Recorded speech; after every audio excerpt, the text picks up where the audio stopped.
not sure everybody came in from out there. Are you ready? Oh, Bob's not even back there yet, so he's not there yet. You can talk amongst yourselves because we're not ready yet. But we do have we have an audience in our live streaming audience, so I don't want to be too late. So we're hanging in there. I'm waiting for the high sign from the booth. Oh, that's the high sign from the booth. There we go. Good evening, everyone, and welcome to the Howard P. Calhoun Family Woman of Consequence Award presentation honoring Dr. Redonda Miller this evening. In addition to Dr. Miller, I'm joined this evening by Monica Tucker, the Chair of the Board of Trustees, Joyce Coons, the Vice Chair of the Board and Woman of Consequence Award Committee Chair, and Dr. Cadella Coleman, who will be this evening's moderator. She's a former Bryn Mawr trustee and parent, and we're very excited to welcome her back to the school. I also want to welcome those of you at home in our live stream audience, and I look forward to this evening's presentation. I think you're really going to enjoy it. Founded in 1885 by 5 visionary young women, one of whom we share with Johns Hopkins University Medical School, the Bryn Mawr School was born to challenge society's limits on girls' opportunities. Bryn Mawr's distinction from other girls' schools was its visionary and, at the time, controversial belief that girls were capable of and deserved a rigorous college experience. The school's express purpose was to provide girls with academics and experiences equal to that available to boys. Today's Bryn Mawr continues to honor that original brilliant idea. Here, girls' capabilities are assumed, opportunities abound, and the life of the mind is prized. Our mission still calls us to prepare our students for considered and consequential lives. Since its founding, Bryn Mawr graduates have been pioneers in science, medicine, law, and business. They are entrepreneurs, writers, artists, well able to speak their minds and use their voices for good and become the leaders of tomorrow. Developing women who lead considered and consequential lives is a hallmark of the Bryn Mawr School mission, and we're proud to carry this legacy forward. As inspiration to our students and to our community of supporters to carry on the good work that we do, we annually select a woman of consequence who is an exemplar in leading a considered and consequential life. It is now my pleasure to introduce Monica Tucker, Chair of the Bryn Mawr Board of Trustees, to share more about the Women of Consequence Award and its generous supporters.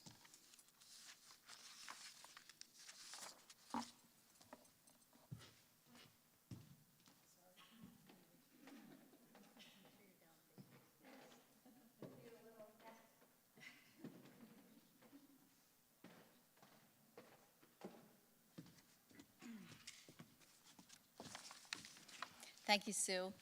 Welcome, everyone. My name is Monica Tucker. I'm the chair of the Board of Trustees. And as parent to 2 Bryn Mawr alumna, I've seen firsthand the power of a Bryn Mawr education. From our pre-kindergarten students to our near graduates, the opportunities that exist for girls at Bryn Mawr are transformative, inspiring, and abundant. Students discover and pursue their personal interests through robust programming like Invest in Girls, the Edith Hamilton Scholars, peer education programs, outdoor education and leadership retreats, Gateways after-school offerings, the Giving Square Philanthropy Workshop, the Social Innovators Program in partnership with the University of Pennsylvania, and our 8th grade Voice and Vision Capstone Seminar, just to name a few. Innovative programs like these take generous supporters. It is philanthropy that allows our faculty and staff to imagine, create, and sustain these incredible Bryn Mawr experiences.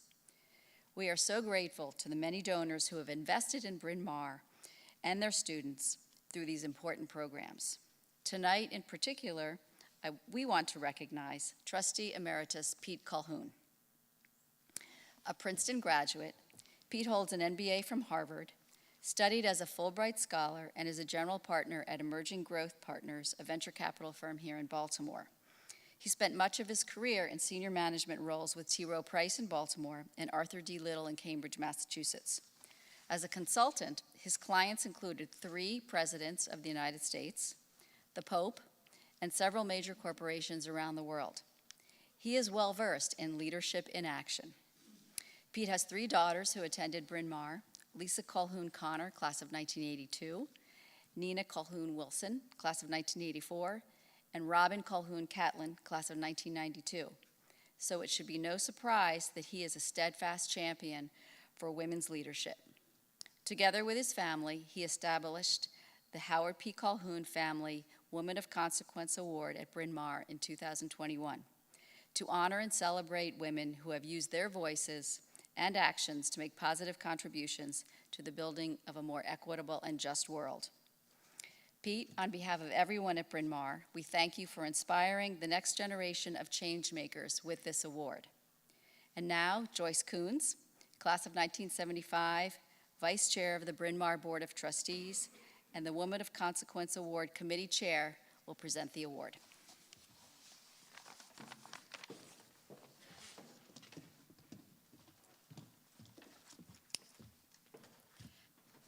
Thank you, Monica. Good evening. Tonight, we are delighted to be honoring a leader who is shattering glass ceilings in her field, Dr. Redonda Miller, the 11th president and first woman to helm the renowned Johns Hopkins Hospital. Notably, Bryn Mawr and Johns Hopkins Hospital share some history and a founding commitment to gender equity. In 1893, one of Bryn Mawr's founders, suffragist and philanthropist, Mary Elizabeth Garrett, provided a significant and necessary gift critical to establishing the Johns Hopkins School of Medicine. Garrett provided the gift on the condition that women would be accepted into the medical school on, quote, the same terms as men, thus opening the doors for generations of women in medicine and in education. Dr. Miller has said that she is a beneficiary of Garrett's courage and foresight. A native of Ohio, Dr. Miller came to Johns Hopkins for medical school in 1988 and never left. She joined the medical faculty in 1997 and earned a master's degree in business administration from Hopkins in 2004. From there, she took on several leadership positions, including vice chair of clinical operations for the Department of Medicine and senior vice president of medical affairs for the Johns Hopkins Health System. She has been an associate professor in the Department of Medicine since 2006. Dr. Miller was named president of the hospital in 2016. A practicing internist, Dr. Miller continues to see patients. On top of this, Dr. Miller is mother to 2 daughters, Francesca, a Bryn Mawr Jr., and Bianca, and wife to Dr. Albert Polito, and seems to somehow find time to cheer on the sidelines of her daughter's athletic games, sit down for family dinners most nights of the week, and root for her beloved Ohio State Buckeyes. Tonight, we look forward to hearing more about her career trajectory, the work she's been involved with, and the impact Dr. Miller has had on her community and the greater world.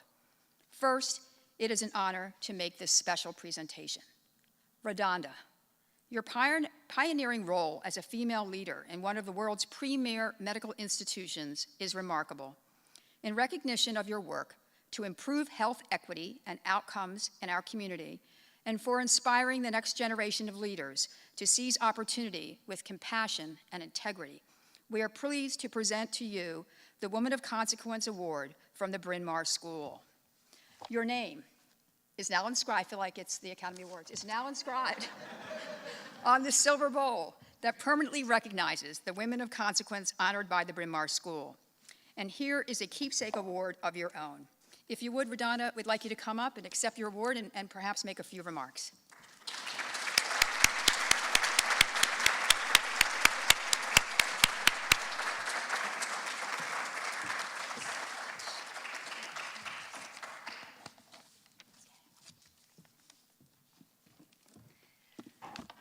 Thank you so much. I just want to say this is an absolute honor.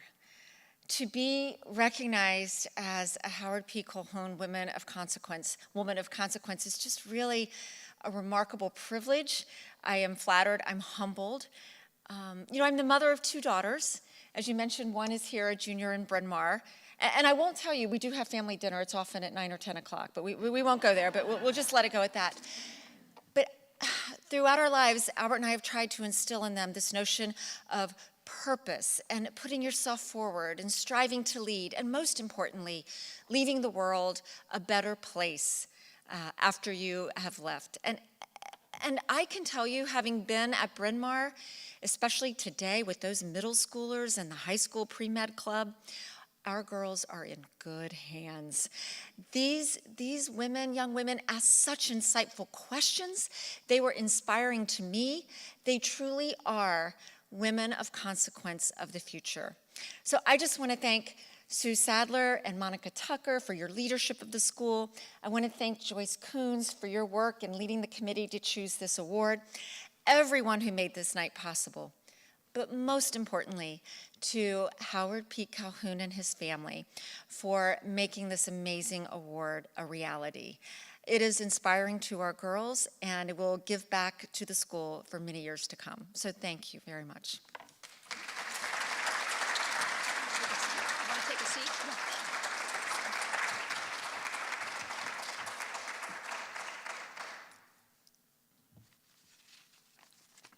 Thank you, Redonda, and we look forward to hearing more about your personal journey as a woman who exemplifies our mission and whose life work is an inspiration to our girls. And now I want to introduce our moderator for this evening, another consequential woman, Dr. Cadella Cardi Coleman, a past parent and a former Bryn Mawr trustee. Dr. Coleman's daughter, Raina, graduated from Bryn Mawr in 2015, and her son is Gilman class of 2024. She is a graduate of the Johns Hopkins School of Medicine, just 2 years behind Dr. Miller. She did her postgraduate training at both Sinai Hospital and UC San Francisco, and was an assistant professor in radiation oncology at SUNY Health Science Center before returning to Baltimore and Sinai Hospital, serving most recently as the assistant department chair for the Alvin and Lois Lapidus Cancer Institute at Sinai Hospital. Cardi, thanks for being here tonight to lead this conversation. Please step up.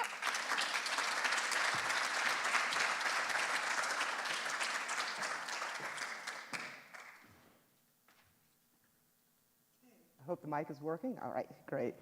So, hi, good evening, everyone, to those of you in person and remotely. First of all, I'd like to thank Sue Sadler, Monica Tucker, Joyce Coons, Corey and Lynn, and many other members of the advancement team for having us here tonight and for hosting this program. I think this is a wonderful event, and it's been my pleasure to be able to play this small role in the Alumni Weekend and as a part of this kickoff to the Alumni Weekend, so I hope that it will be an enjoyable few days for everyone. Also, I would like to say here we are with the Woman of the Hour, Redonda. What I can say about you is that from what I've seen about you and heard about you over the past 3+ decades, I've always been impressed. I've always considered you to be such a natural leader, and I think it really lends itself this evening to know that you're truly worthy of this award without any question. And at this point, I think it's time to hear about you and hear about things from your perspective. So I have some questions that we prepared ahead of time, but we'll try to see if we can be kept on relative time here. We're a little bit late, but Sue will help me kind of watch the clock, and we'll see what number of questions we can get through, and then we'll try to save some time for members of the audience at the end. So first of all, Redonda, tell me about your career trajectory. Well, my career trajectory, it's interesting. I didn't start out thinking I would go into medicine. Many of you may or may not know I'm from this tiny little town in southern Ohio on the Ohio River, where honestly, in looking back, I don't think I appreciated that perhaps it was considered underserved at the time. I grew up with 2 parents who were school teachers and who always emphasized education. But in looking back, in my class of 120, I think 15 of us went to a 4-year college. It just wasn't something you did. Many of my classmates went to work locally or to maybe a community college. So I was very lucky to have parents who emphasized education. My dream was actually to be an aeronautical engineer. I wanted to work for NASA. I loved math and science and physics and just thought it was terrific. But when I was a freshman in high school, my father, who is an avid gardener, my grandparents were farmers, the avid gardener, he and my mom one night after dinner felt very dizzy and nauseated. I was the oldest of 4, freshman in high school. They took us all outside. Oh my gosh, there's a gas leak in the house. They didn't get any better, and we weren't sick. So within 10, 15, 20 minutes, my mom was in the bathroom puking up the toilet. My dad was passed out, looked comatose. I called my grandmother. What do I do? She said, give them milk. It's good for vomiting. I said, I don't know. This doesn't look so good. So I called 911. I remembered vividly the paramedics coming to the house. I remember my dad on a stretcher getting CPR on the way out the door, my mom behind him. I remember visiting the hospital in the intensive care unit for the next 2 weeks. I will fast forward and tell you that the story has a fine outcome. My parents are alive and well. But it turns out that I learned years later they had organophosphate poisoning, which is due to an insecticide that has since been banned. But it was something my dad got out of my grandfather's attic, put on the kale, and it was the only night, I swear, of the entire year that the kids did not have to eat the greens. And so we were spared, and my parents had been poisoned. That was a sentinel moment. I knew at that point, seeing paramedics, doctors, nurses save my parents' lives, and we were not orphans, I wanted to go into medicine. So I went to Ohio State, and for those of you who have kids in high school or children who've graduated from high school and know the angst around college selection, I'm just going to be brief, but here's how I selected my college. My parents were school teachers, and we were all going to go to a state school. That was what was affordable for us. And so I said, which state school is the biggest? They said Ohio State. There were 3 entry criteria to Ohio State at the time. 1, you had to be a resident of Ohio. 2, you had to have a high school diploma. And 3, you had to have a pulse. I checked all 3 boxes. So you didn't have to like football? You didn't have to like, but I did. My uncle was the football coach. Yeah, we all play football. Yeah. But so off I went, didn't even tour. And so I laugh sometimes about everyone, the angst around college. And it is important. It is important to find a college that you call home. But I loved Ohio State. I ended up going to medical school at Hopkins with you, only I'm much older, but that'll be our secret, much older. But the way I selected medical school is I was getting ready to apply for med school, and one of my classmates from Cleveland, the fancy half of the state, Sue, said, Redonda, you should look at Ohio State. At Johns Hopkins. And I said, Johns Hopkins, you've got good grades, you have test scores, you do activities, you should apply. And I said, Dave, what's Johns Hopkins? So that just tells you how insular my life was. And this, by the time I will tell you, when I arrived at medical school, I had never had a bagel or Chinese food or anything. So off I went. I applied, big 80s hair, shoulder pads and all. Very nervous. Everyone's going to be sophisticated and worldly at Hopkins. But I just fell in love with it. My tour guide, who is just this dynamic woman, she was the chair, she's gone on to be the chair of medicine at Mass General, and now she just became the dean at Columbia School of Medicine. And she took me out, and I'll never remember, she took me to the wharf rat to the bar the night of our tour. And I'm like, okay, Hopkins people are normal, we're good. And I will fast forward now. So I came to Hopkins, loved it. I've been there 34 years. I started out as a typical academic faculty member, research, really a big focus on education and teaching. And in my 30s, fell in love, well, not so much fell in love, became frustrated is a better term, with how we delivered healthcare. The patients trying to navigate where they had to go, and these are my own patients, and the paperwork, and then the physicians and nurses, all the hoops and the bureaucracy. It was just frustrating. And remember, I'm a science math person at heart, and I was an economics minor at Ohio State, decided, maybe I could do clinical operations. I want to think about this. So I went back and did an MBA, took the initiative to do that, went to my boss, the chair of the medicine, who didn't know who I was, and said, Dr. Weisfeld, I have an MBA. I want to do clinical operations. I need a chance. And he said, okay. In hindsight, he told me, I was just thrilled there was a faculty member in my office not asking for money or a title. So this is great. So he gave me some awful job sitting in the basement with the coding team in the dungeon, trying to go through paper charts and figure out how to code better. But I did it, and I did it willingly because I wanted that chance to show I could make a difference. That led to the next project, to vice chair, to vice president, to senior vice president, and now president of the hospital. So that's a little bit about my career trajectory to this day. Excellent, excellent. So one other thing that we thought about with this is work that you've been involved with besides COVID. Oh, God. What are some of the strategic initiatives that you've been most proud of then over 30 plus years at Hopkins? Okay. Gosh, well, there's so many. You know, when I was pursuing an administrative pathway, it was the birth of quality measures. And so I was very, I guess, had to take a deep dive into publicly reporting of quality measures, everything from, you know, how you perform taking care of heart failure patients, rapid response teams, line infections, all these metrics that you hear about in the news. And we take that very seriously at Hopkins. So I was very key. I led the safety team for a while and worked a lot on that. I think other things we've been involved with, honestly, this notion, what we like to say at Hopkins that makes us different from some of our other competitors across the country is this notion of innovation and cutting edge and bringing new cures from bench to bedside. That's been so important to us. So what my small part in things we do, you know, Hopkins was the birthplace of the Blue Baby operation and CPR, but more recently our double arm transplant, the stuff we've done on kidney swaps, we've been really proud of that work. And we try to apply that same drive to excellence in our clinical care. Some really new innovations. COVID was not all bad, and I'm happy to talk about COVID in a little bit, but I know most people want to think about it. But we ramped up telemedicine. I love virtual visits. I didn't think my patients would. My 90-year-old patients love it. They don't have to drive into East Baltimore, pay for parking. We went from 90 telemedicine visits a month to 90,000. So we're very proud of that, and we think it's good for patients. Everyone's happier if they don't have to drive in. You can't do that all the time. So a lot of work with that. Drive-by cancer care is something we're rolling out. The COVID pandemic forced us to think through our models of care. Cancer patients, as you know, are very vulnerable. And we found they weren't coming to the hospital because they were scared they would get COVID. Understandably, they're immunosuppressed, they're on horrible medications.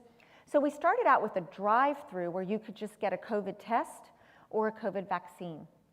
And then it morphed to, hey, we can do more at the car than this. So we set up a bar scanning so we could do the patient ID labels and scan them. We set up Wi-Fi so we could basically have a hospital outside and the patients never had to get out of their car. So now we have patients Ubering up, taxiing up. We can do things like give them their growth hormone injections, their GCSF for their cancer. We can draw their blood. We can do the dressing changes on their ports, and they never have to leave their car. And so we're going to keep that model. It birthed out of COVID. And then the other thing, and if you'll indulge me just 2 more minutes that I will say, is this notion of Hopkins' role in the community. For many decades, I don't think we really had the trust of the community that we had hoped to. Mr. Hopkins, the wealthy merchant who founded us, and when he died, left the money half to the university, half to the hospital, in his will to the trustees, made it very clear that he expected the hospital to do 2 things. First, you will be excellent in innovation and discovery. You will be cutting edge and lead the world in the cures for tomorrow. I think we've done a good job of that. Second, he said, you will be the community hospital for East Baltimore. I think there were decades where we lost our way there. And so we've been very intentional over the last decade, and particularly since the Freddie Gray unrest, to make sure we do it and not just do it lip service. So we take an assessment every 3 years of our community. It's called a Community Health Needs Assessment. And we put effort into this. We go door to door and do surveys and mail surveys. We do focus groups. We meet with elected officials, community leaders, pastors, religious leaders, and we say, tell us what you, East Baltimore, need. A decade ago, you heard things like, we need help managing diabetes and substance use disorder and obesity, chronic diseases. And so we did a lot of things. I will spare you the details. We put a lot of great programs in place. More recently, what we heard is we need help with jobs, and we need help with housing and behavioral health, things that we really describe as the social determinants of health. So we've been very intentional about thinking bigger. We launched Be Local at the university, and then the health system joined in. This was intentionality to hire, buy, and contract with minority and women-owned businesses, and we set targets, internal targets for ourselves, which we met and exceeded. We took jobs, and we had jobs programs in place, but we launched more. And one I'm really proud of is our Returning Citizens program. If you were caught up with the wrong crowd, ended up, maybe you were dealing drugs, nothing violent, ended up in prison, and you come out, you can't even get an interview. You check a box, you cannot even get an interview for a job. So we partnered with an organization called Turnaround Tuesday.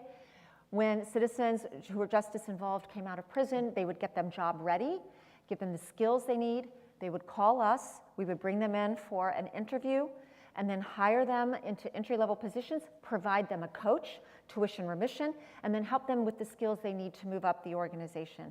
We are hiring 100 a year. Our retention rate is 80%. They're our best employees, and we're so proud of that program. And then more recently, we took on housing. So we partnered with Healthcare for the Homeless and Baltimore City. Perhaps I made some phone calls and forced some other local hospitals to get involved as well. But we funded 200 homes in Baltimore to be renovated and given free to families, patients who are homeless and their families, with all the wraparound services to be successful. So if you need drug counseling, if you need job skills, if you need medical care, whatever, and the house is permanent. It's permanent. It's not get on your feet in a year and you're over. It's permanent. And we're so proud of that. All 200 houses are filled. It's over 95% continued occupancy. Because people have homes, they can now take better care of themselves medically. Think about trying to take care of diabetes when you're on the street. Where's your next meal? Where's your insulin? Our ED visit rate has gone down 46%. So now we're looking at what do we do next. And Mayor Scott has now has some budget surplus, and he's thinking about what he might do. So we're trying to figure out how we partner with him. But this is the kind of work that we feel we've got the innovation down pat, and we're going to continue to do that. It makes us special. We're not forgetting that. Absolutely not. But we have to live up to our other mission as well. And it's wonderful that you're trying to strike that balance, because Hopkins has been a world-class institution and a national institution since the beginning, since the inception. But to be able to bring the people in your backyard forward is a wonderful thing, wonderful mission. Well, thank you. So tell me more about what you value in terms of leadership skills. Oh, leadership skills. You know, it's sort of that, you know it when you see it. And it's not always content expertise. When you start out, of course you need to know your own field and your own specialty and be excellent at that. Of course you do. But as you move up leadership ranks, there are certain things I do look for. I like consensus builders. Medicine is a team sport. We work in teams. Everyone on the unit, from the nurse to the pharmacist to the respiratory therapist to the environmental service worker who cleans the room, we're a team. And the doctor, of course, you know, we're a team. And so I like people who can say a vision and build consensus around that. Now, I will tell you, there are times, especially during COVID, where you don't have time to drive consensus or you can't, and you have to be commander in chief. But I look for that. Another thing I look for is integrity. I want people on the team who are trustworthy and you know it when you see it. They mean what they say and they feel what they say. I think a third thing is transparency and communication. Whether it's good or bad, we're great at celebrating good things, but our team around the hospital, all 11,000 of us, we want to know when it's not a good time. Tell us the truth, be transparent, and then tell us what we're going to do, and we'll all row together. And then the fourth thing I will mention, the fourth and last thing, which is probably the most important, positivity. We live in tough times, whether it's COVID or whether it's something else. Society, it's tough. And the whole organization looks to their leadership team for the vision and the positivity, and we are going to come out of this one way or the other, and we're going to be better for it. And we've been very purposeful in trying to do that over the last 2 years because our staff has been exhausted. So those are the things I look for in a leader. Great. I would say that in my 30 years in medicine, my thought is kind of boiled down to, after having dealt with some great leaders and some terrible leaders, a lot of it even comes down to respect. I feel like as a good leader, you have to first give respect to others, and then naturally, they will tend to give it back to you. And when I deal with leaders who don't even think about putting respect into the equation, it's kind of interesting for me to be on that side where I can kind of get a lot of the gossip and fodder and talk about how people really feel about a leader who doesn't seem so respectful or so devoted to the team. And you know, sometimes team members have to just kind of fake it till they make it because we all still need to survive. Yeah. So I like the respect part of it as well. Absolutely. So tell me about mentors. Any mentors or key people that have influenced you in your career and or life? Or are there certain things that you look for in a mentor? Yeah. You know, I can't say I've had one dedicated mentor. It's dependent on where you are in your career. So I've had a lot of different mentors, and they all bring different traits, different strengths to the table. You know, certainly I have women around Hopkins who have helped me with the whole work-life balance thing, and I've looked to them for answers and tips. Oh my gosh, I can tell you stories. Honey, outsource it all. Outsource everything you don't want to do. Focus on what you do want to do in your free time because you're working a ton of hours. And so that was one good advice. But then I've had other mentors who have helped me on the administrative pathway. The chairman of my medicine that I mentioned, you know, he had 3 daughters. And in hindsight, when he looked at me and gave me that opportunity, I think he was probably channeling his own daughter sitting in that seat. And that was Mike Weisfeld. And he's a visionary, very risk-taking, entrepreneurial spirit type of person. So I've had lots of different mentors. And then clinically, my first program director was a great mentor. And he taught me really how to take care of patients. Not that I'm anywhere near as expert as he is, as I'm not. But I remember we prided ourselves on reporting on patients and their conditions and their histories at the bedside. And that was what we did. It was part of being an Osler resident. And one time I was in his clinic and I had told him the story of the patient in the patient room in front of the patient, and he took me outside and he said, "Redonda, you said the patient had a chief complaint of blah, blah, blah." And I said, "Yeah, that's how we do it. In medical school, you're taught you do the chief complaint, the history of present illness, the past medical history, you know, Cardi." And he said, "Redonda, imagine in front of that patient, you said chief complaint. Patients don't complain. Patients have symptoms. They don't complain." And I go, "Oh my gosh, he's right. We've been teaching medical students all wrong." And from this day forward, all of my medical students know, you tell me what the chief symptom is, not the chief complaint. He told me, you sit down at the bedside. You don't stand with one hand on the door. You sit down. You make people understand you're there for them. So I've had lots of great mentors, and those are just a few. And I believe that honestly, you know, when we think about our young women at Bryn Mawr, that's the message we should convey to them. You're going to have different mentors all along the course of your life. Definitely. So tell us a little bit more. You've kind of already mentioned a bit of what Hopkins is doing in the community. One question that came forth would be, what efforts have you made towards diversity? You know, it feels like we've made good strides in terms of women in medicine, but then also when it comes to the, you know, the very current issues of diversity, inclusion, equity, you know, what kind of work or strides have you been making in that arena? That's such a great question and so important in this moment in time. You know, just to be clear, because sometimes people get confused about how Hopkins is constructed. So I run Hopkins Hospital, and then the School of Medicine is separate. It's part of the university. A lot of our physicians are faculty members hired in the School of Medicine. So I don't hire the faculty members, but I'm in charge of our employees. And so we have 11,000 employees, and 40% are Black, many of who are from East Baltimore. About 45% white, 9% Asian, roughly. And so we're reasonably diverse, but that's all told all in. And if you look at where you are in the organization, some of our entry-level positions, whether you're helping deliver the meals each day, whether you're helping clean the floors, we get stuck there.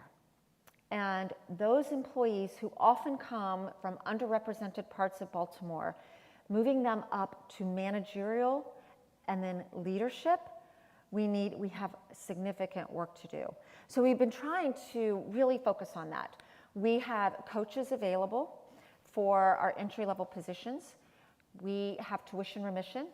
We have a program called Reach, where we will give them time off during the day to go back to school and work on their degree, in addition to paying for it. We now launched last year our Vivian Thomas Manager Mentorship Program, where myself and all executive leadership, we take promising managers who are underrepresented in medicine, and we pair them one-on-one, and we spend time and bring them and help them move up the organization. And then at the executive level, we make a conscious effort. I had the good fortune in 2016, I guess the good fortune, but I had the good fortune to choose my own team. It wasn't intentional at the time, but there was just a huge leadership change at the hospital. Some people moved up to a corporate level, and some people retired. So when I took the job in 2016, I was the new president, and we had to get a COO, CMO, CNO, VPHR, CFO. I'm missing one. So I got to change the whole team. I'm not for sure that was great succession planning, by the way, for all of us to be rookies. But as we slowly fill these positions, we hired, obviously, search firms to help us. And the demand was, you bring us a diverse slate. I'm not going to look at anything that isn't a diverse slate. And then our search committee will interview and entertain. So I'm proud. I have 7 VPs. 5 are women of the 7 VPs. 2 are Black women, African American women, including our CFO. So who says girls can't do math, please? So because when you're in the organization and you look up, you need to see people who are like you. And a lot of healthcare is women, at least in the hospital side. So we're very proud, and that's some of the things we're doing to try to expand our diversity. Right, okay, excellent. So I have a question that's both kind of general but also for personal reasons. New York Times presented an article back in December of last year. It was based upon a study done by the RAND Corporation. Yep. They surveyed 80,000 physicians from the years of 2014 to 2019, and they would putting the data together, basically came to the numbers that estimated that women earn $2 million less than men in their careers as physicians or doctors over a 40-year career. So my question is that I know this is a broad and very kind of deep topic, but we know that there's inequity in pay in medicine as well as in many other different specialties. And just, your role as a woman leader, female leader, what general thoughts do you have about that, and what might be addressed with that? I know that exact study you're talking about was published in Health Affairs because it made waves. And women were paid 25% less. Yes, and over the exactly. course of their lifetimes, that translated to millions, not, Right. So, gosh, it is a topic. And I don't think it's necessarily just medicine, by the way. I think it's a lot of different specialties. It's tricky when you dive into the data. It's just tricky. Women tend to spend more time with their patients. And maybe if we could get to a value-based payment system where that kind of practice pattern is better rewarded, not just minutes and E&M codes, one could argue that might be evened out a little bit. Also, historically, women have not chosen some of the more lucrative specialties. And I think that, in and of itself, is a structural barrier. Why haven't they chosen some of the surgical specialties, particularly perhaps neurosurgery, cardiac surgery? The time demands can be a lot, but shame on us in medicine for not correcting that. You shouldn't have to choose a specialty based upon perceived work-life balance. And kudos to some of my colleagues. I remember Henry Bryn, our chair of neurosurgery, had the first all-women class of neurosurgery residents, 4, and that was just a couple years ago. And then, of course, when you just get down to the nuts and bolts of it, it's about compensation, and you have to look at it. I'm lucky that I work at a place that really takes this to heart. So not just at the department level, but at the School of Medicine level, and certainly at the hospital level. At the hospital, we do market compensation surveys every year, and we look to make sure people are paid market rates regardless of gender. But on the School of Medicine side, where compensation can be done a little different, it's a little trickier. But the leadership there has been so instrumental in looking at this. And there was a year where honestly there had to be wrongs had to be righted, and there was a significant change in pay. I can only speak to my experience.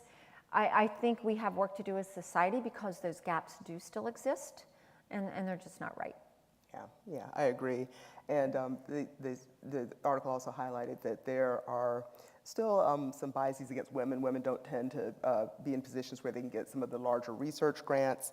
Yep. They oftentimes don't get awarded some of the leadership positions. So you're definitely breaking barriers with that. And so we definitely want to see more women do that. And I do also agree. I think it's going to take even society has to continue to try to figure out ways to support women in and outside of medicine to try to have the sense of a balance and not sacrifice everything. Remember with Hopkins, one of the mantras is that they expected physicians to be monks for medicine. But, back in the beginning. But, we fortunately, over 125 years or so, have been able to move away from that. So do you have any advice yourself on work-life balance? Work-life balance. We mentioned a little bit about your 9 and 10 o'clock dinners, but, Well, my first piece of advice on work-life balance is to marry well. I have the best husband in the entire world. Albert, are you there? Oh my gosh. Yes. We share everything equally. And I just thank you for that so much. Let me tell you, he can braid hair.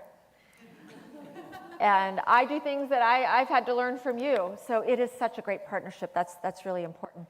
But work-life balance, I don't believe that you necessarily can have it all at the same time.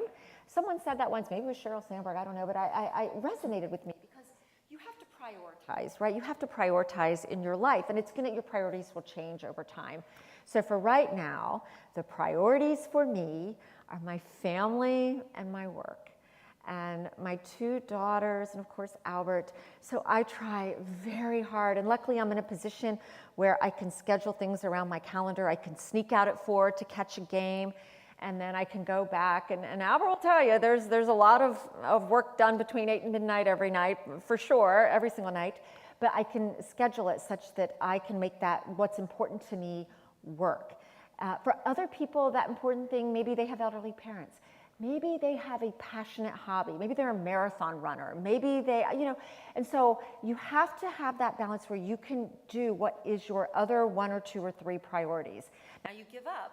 And so I will be the last to tell you I watch any good trash TV, and I miss it. I do. I love trash TV, but I don't know. Is Game of Thrones still on? Orange is the New Black? I don't know. Downton Abbey, is that still? A new Downton Abbey movie's coming out this year. Okay. Yep. I haven't watched a single episode of any of this. The last movie I saw in a theater, I think, was Seabiscuit. Oh. But I don't care. It doesn't bother me. I'm doing what I want to do. I love my work, and my joy is, I'm going to spend a lot of time in rain this weekend, a gym drill, maybe on a soccer field, but that's okay. That's my pleasure. So that work-life balance you will find, and we do have dinner. We've tried very hard. Sometimes it's my second dinner because I have a lot of work dinners during the week. It's usually at 9 or 10 o'clock, and Bianca, my youngest, oh my gosh, I'll never forget this story. It was hysterical.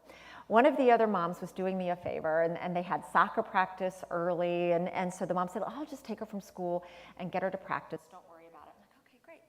And so she took her home, and Bianca, I guess, was having chicken nuggets, and she was probably around 7, 8 at the time, and it was around 5 because practice was at 6.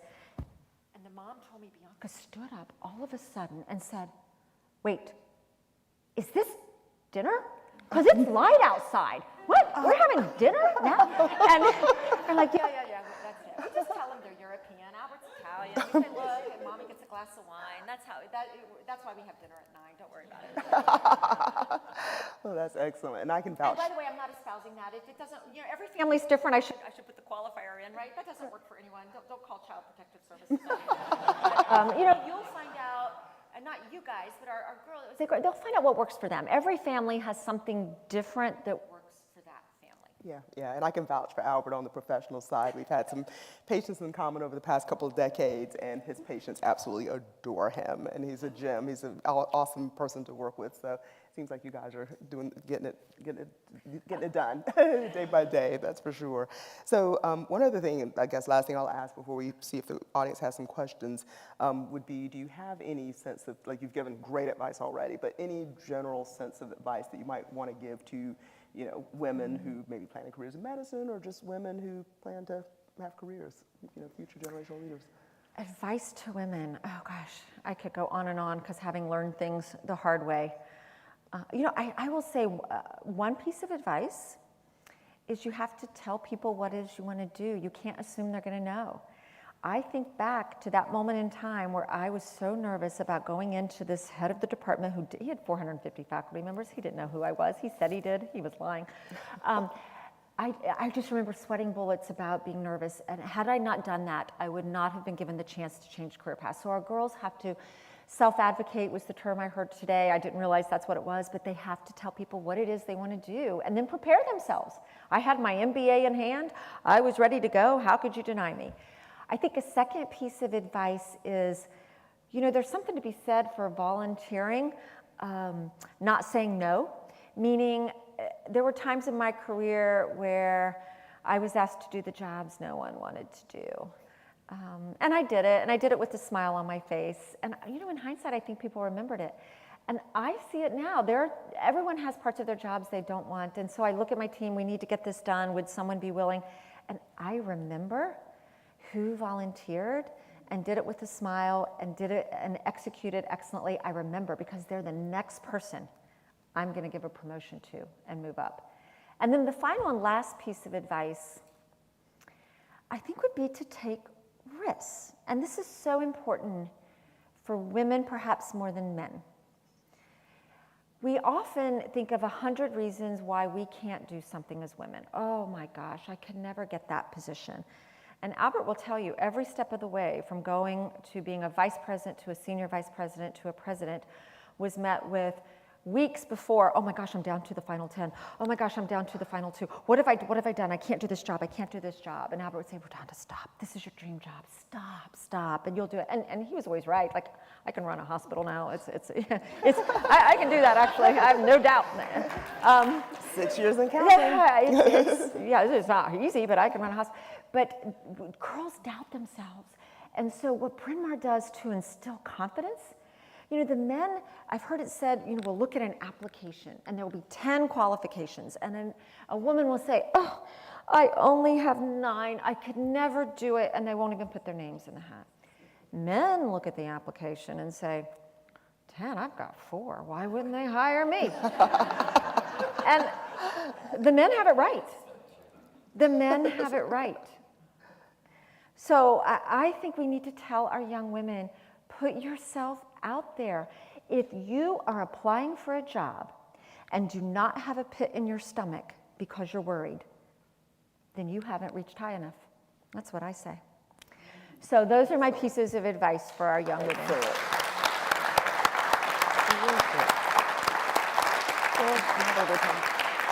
We have a little bit of time for questions from the audience, if anyone wants to ask anything.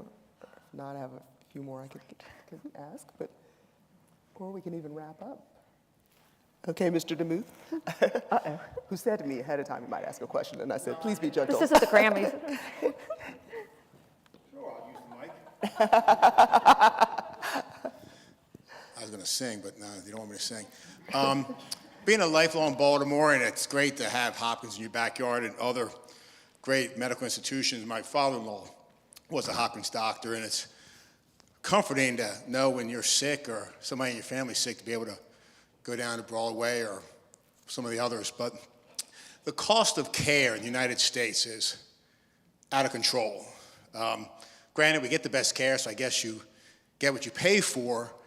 And anecdotally, I know if you live in other countries, perhaps Canada, if you need a knee replacement, you may wait 6, 8, 10 months, maybe not get it if you're 70 years old. So I'd just like some general sort of comments on how are we going to continue to manage the cost of care and still provide the care that we all, at least in Baltimore, have grown up with? That is an outstanding question and something we think about all the time, because remember, our first mission is to serve patients, and healthcare has become unaffordable for so many in the country. And we as a healthcare provider have a responsibility to bend that curve and change the trajectory of healthcare inflation. As a society, I'm not for sure I have all the great answers, but I can tell you on some of the things we're working about in Maryland. First of all, value-based payment has great promise. We have paid for widgets and churning, and the more you do, the more income. And that is not always the right model. I make the argument to payers sometime, if you look at I'm just going to use an example, our spine team at Hopkins. What you don't see is, for every 10 patients they see, 4 may need surgery. You're not seeing the 6 that they said, you know what, even though I will make more money doing surgery on you, you don't need it, and we can fix you with physical therapy. We need to reward that kind of behavior. That is a value-based behavior. Other things we're working on, when I was the chief medical officer of the hospital, we really embraced this, and we launched a high-value care team led by Dr. Pam Johnson. Many of you may know her, and she's stellar. She's a radiologist, looking at why are we ordering things just for the sake of ordering them? Do we really need to have a blood count on a patient every single day? Why are we ordering folates when no one has folate deficiency in the modern era? And just looking through all of that. And Pam took it to the next level, not only changing our ways of practicing in the hospital, but developing an academic alliance for high-value care that now 100 academic medical centers attend every year. Convention Center, Baltimore, October, mark your calendars. But that's another way of Hopkins is leading.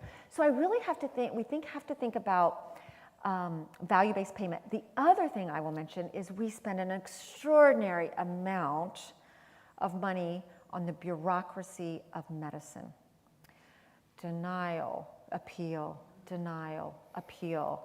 We have scheduling peer-to-peers. Oh, scheduling by phone or over peer-to-peer, the da-da-da-da. And it's not helping the payers either. I mean, we have armies. I'm not talking 10 people at Hopkins. I'm not talking 20. I'm talking hundreds of employees to simply figure out how do we capture the care on a piece of paper in codes, send them to the payer. The payer has a right. There's fraud in medicine, so the payer's trying to validate, yes, this is the right care that was delivered and what we should pay. Sometimes they're not sure, there's a denial, there's an appeal. This goes on ad infinitum. So if we can figure out how we eliminate some of that, that's non-value added to our patients. So how do we get rid of that bureaucracy of medicine? I think that's another way we can make an impact. So those are some ideas, but we have to do something. Any other questions, sir? Since COVID is all around us, maybe you could comment on that. How bad is it? Is it with us forever? Is it common cold? Bring out your crystal ball. Yeah, get on my crystal.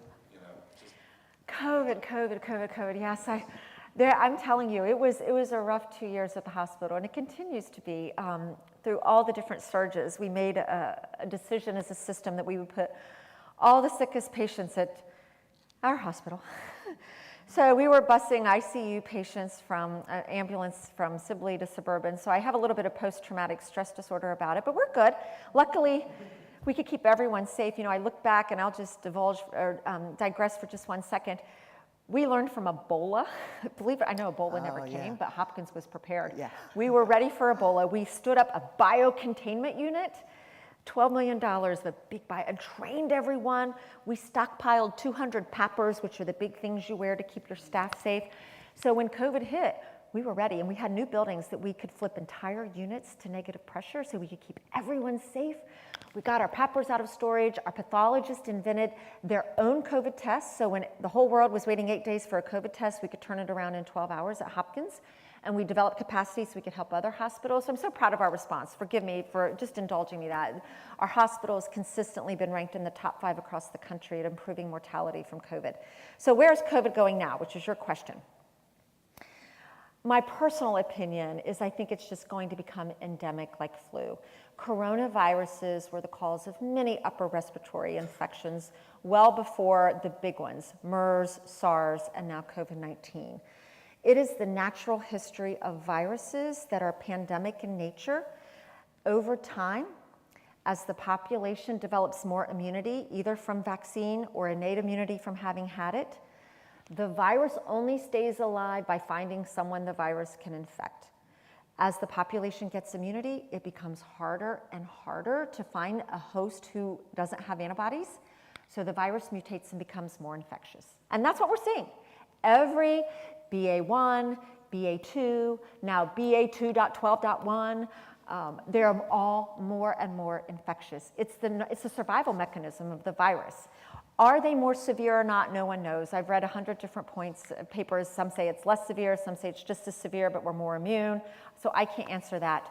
My prediction, and take it with a grain of salt because none of our modelists have been right, is we're going to continue to see little wavelets. I don't think we're going to see a big surge unless there's a drastic mutation. But I think it will just become endemic and something that we're going to just live with, like flu, seasonal flu. We lose 50,000 in the US every year to flu. And no one really talked about that. And so I think it's just going to become like that. So hopefully we won't have another surge. God, famous last words. Exactly. Okay, if no other audience questions, I'll ask one other question. I think I'd be remiss if I didn't ask for your thoughts about the nursing shortage. Burnout and crisis, and again, that was very much exacerbated by this pandemic. It is, and you know, it's not just nursing, it's everyone at the hospital. We are having trouble trying to find environmental care, food and nutrition, respiratory therapists. It goes on and on and on.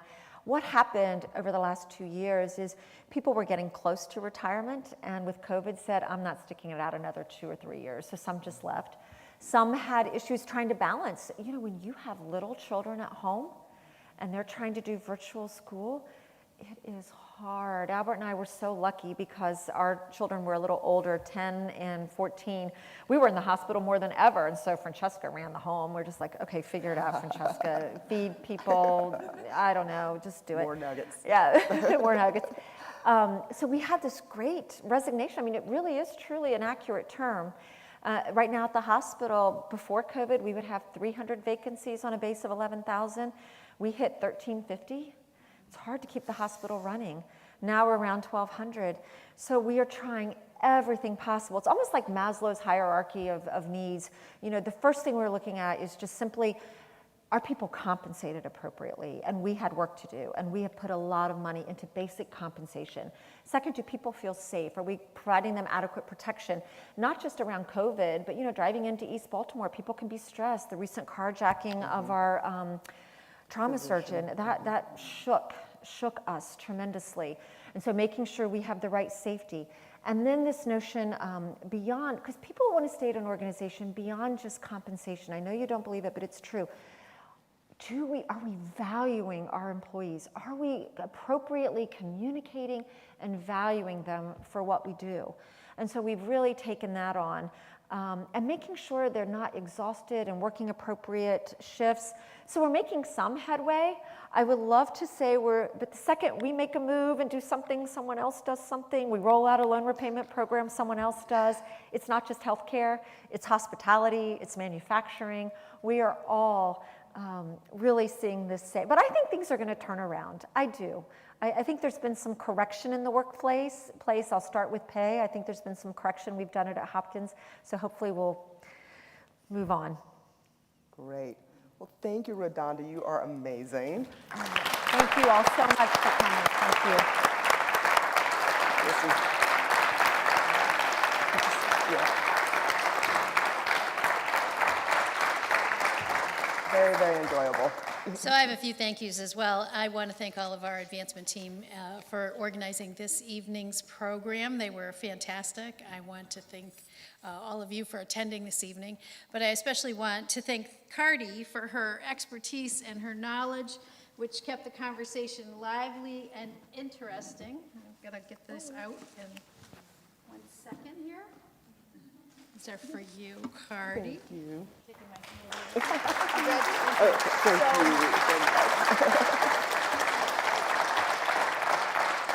then just one more thank you and congratulations to Redonda. She was a wonderful exemplar for our kids today.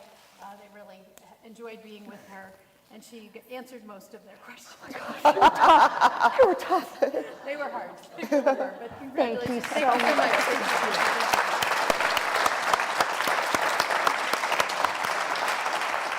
And we hope we see you again this weekend, rain or shine, out there for gym drill on the sidelines. Our kids are looking forward to our first in-person alumni weekend in a couple of years. So thanks for getting us started tonight. It's an exciting event.